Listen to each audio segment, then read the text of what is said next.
Yeah, I think we're on the next step of the evolution, and we have a platform to build on that we created last season, and excited to be starting a new season, which also brings a lot of new things to us as a team. And what are some of the layers that you've already discovered of this team, not just through World Sevens, but through Coachella and into this new season and training? What are some of those different layers that you're seeing already? I mean, ambition is certainly one of them. Bravery is another one, and I think both those traits are really, really important for us. It's a group that gels really, really well together, connect well with each other, and now we're looking forward to connect together with our supporters. And last year, the area of focus for your style of play was definitely that fitness level. Where is that for San Diego Wave coming into it, and is there a different area of focus moving into the season? I always think there is. There's always an importance about evolving and developing the things that we are doing. I think fitness-wise, we're stronger this season. I think we can keep playing with higher intensity for longer. We saw last season that when we were high pressing, we were very, very successful. We saw with our possession that we had the most number of final third entries in the whole league. We also had the least amount of final third entries against us. So those underlying numbers were really strong. What we need to improve is the efficiency in both. How do we do more with the final third entries that we have, and how do we defend better once the opponent comes inside our own final third? And in this season, you have some new players coming in. Last season, it was a little bit more of the French language. This time, it's a little bit more Brazilian Portuguese. What is that added layer in terms of getting these players assimilated to what you've been able to build already?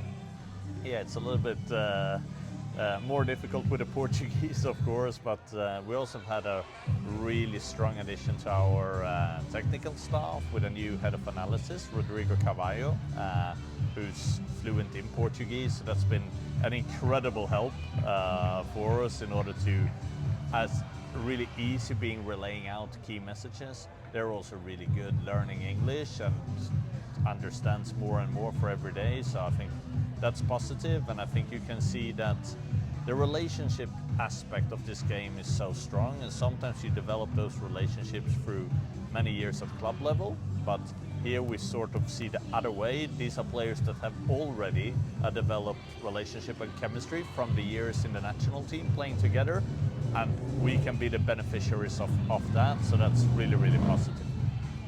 You mentioned ambition. Is that more of an on-the-field thing, trying to like have the belief to win these games, or is that overall just goals-wise for this season?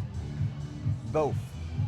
I think we went into last season, of course, saying that could we achieve playoffs and go from there on. It was something that we were really happy about. We want to try and build this year and be even more ambitious this season. I think this is what San Diego deserves as a city. This is what the club wants to be as well. So for us, it's not being content.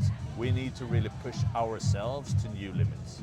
And we talked with Luisa and Didi earlier today. What can you say about this goalkeeper room and new goalkeeper competition that you're going to have to see this year?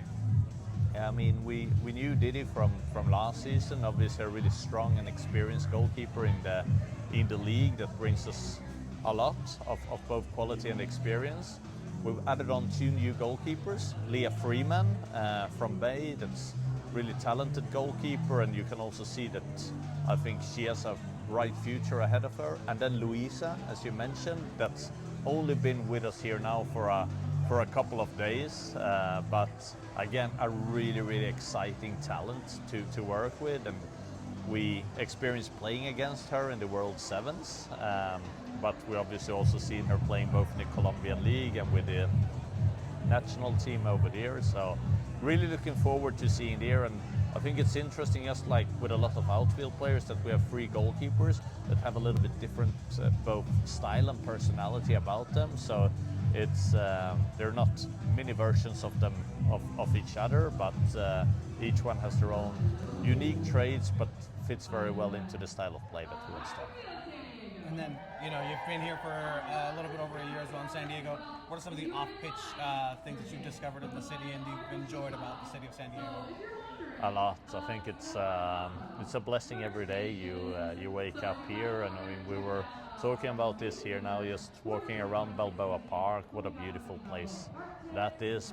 But honestly, I think you be where I live close by, where you just go down in Del Mar and you watch the sunset there. It's every night is a piece of art, so it's very, very enjoyable.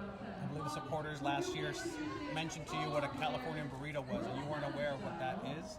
Is that something that you've been let in on what the San Diego cuisine is when it comes to that? Yeah, definitely. I went to the Gram and looked up some foodies, and I was driving out to a very obscure restaurant, but they had some really good ratings on the California burrito, and if I put it like this, it did not disappoint. It's definitely a staple, and it reminds me very much actually about something that we have in Sweden. It's called a kebab rulle.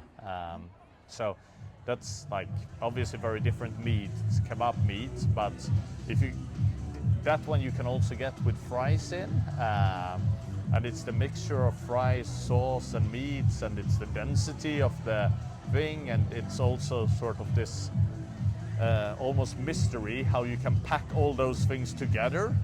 It's an art form, right? Yeah, that was good. So it was something similar to what I have in Sweden, but definitely with a unique San Diego